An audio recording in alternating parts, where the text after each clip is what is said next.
माधव गोपाल जी, शाहजहांपुर के दो चर्चित नाम, पहला माधव गोपाल, दूसरा राजपाल यादव। किस तरह से इन दोनों में जो आजकल जो हालात हैं, मुकदमेबाजी है, किस तरह से ये शुरू हुई और क्या कुछ इसकी हकीकत है?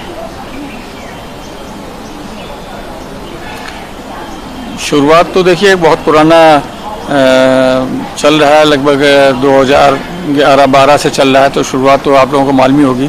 2010 में हमने इनको एक शाहजहांपुर होने के नाते और इनके बार बार रिक्वेस्ट करने के नाते इनको लोन दिया था 5 करोड़ रुपए का, और बाद में उसके कई 3 सप्लीमेंट्री एग्रीमेंट भी हुए।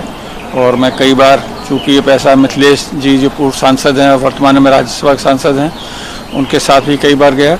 अब वो पूरा मामला माननीय दिल्ली उच्च न्यायालय में चल रहा है और इसमें कहीं किसी प्रकार का कोई वो नहीं है। जो न्यायालय का निर्णय है वो चल रहा है।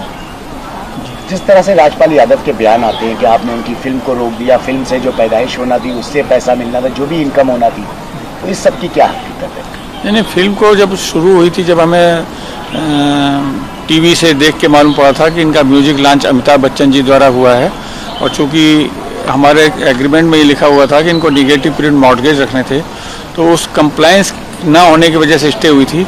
फिर इनके कहने के बाद कि भाई पिक्चर तो चलने दीजिए, तो 5-6 दिन बाद, 1 हफ्ते के अंदर ही हमने दिल्ली माननीय उच्च न्यायालय में उसको वापस ले लिया था और उस स्टे को वापस ले लिया था। फिर उनकी पिक्चर रिलीज हुई थी। इनके परिवार से भी आपकी कई बार बात हुई नहीं पर 5 करोड़ को लेकर? नहीं, इनके परिवार से ना मैं कभी आज तक इनके घर गया हूँ, ना मुझे कुंडरा मालूम कहाँ है। जिस दौरान इनको पैसे दिए थे, तो जो भी मीटिंग होती थी दादाजी और राजपाल जी करते थे। और 1-2 बार इनके जो बड़े भाई हैं श्रीपाल यादव, मेरी फैक्ट्री में मई 2012 में बहुत बड़ी फायर हो गई थी, तो उस सहानुभूति में वो फैक्ट्री में मिलने आए थे मेरे से।